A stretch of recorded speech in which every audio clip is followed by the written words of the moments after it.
We will. We will file criminal and administrative cases against the security personnel here, no? With the ombudsman.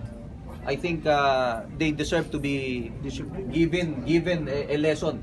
They have to be disciplined. Ang problema, ayaw kami papasukin doon sa loob. Ang gusto nila, doon kami sa gilid, kung saan hindi man lang namin makita yung mga PowerPoint presentation. In other words, we are being treated here as second-class citizens. Ha? I am a former member of Congress. As a former member of Congress, I'm entitled, meron kaming kurtesiya na makapasok doon sa loob at umupo doon sa gallery na yon para meron kang magandang view nung nangyayari. And I have been doing that before.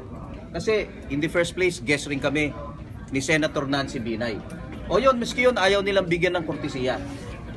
Ayaw kami papasukin, pinagtatabuyan kami. It is not only the subcommittee who is acting abusively here. Pati yung kanilang mga security rito, pati mga usher nila who are supposed to be extending courtesy to the guests. Diba? Dapat ang trabaho nila, akayin kami sa loob, bigyan kami ng upuan kung saan kami pwede umupo, ayaw nilang gawin. Apparently, dahil may utos daw yung mga 3 senador na hindi kami pwede pumasok.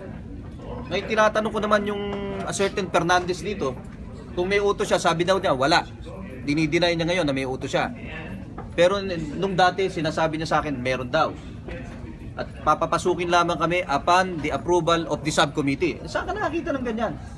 This is too much. This is oppression. This is grave abuse. This is tyranny. So kanina po si Attorney J.B. Bautista and other lawyers. MILF nga, pinapapasok ko dito sila pa. Hindi ko po alam, but yung maybe sa gallery, because it's really reserved for congressmen and other dito. But I do not know kasi wala akong binigay na utos. But basically, it's up to the Sergeant of Arms talaga para tignan kung may nanggugulot, hindi. I will take it up. I'll ask the Sergeant at Arms at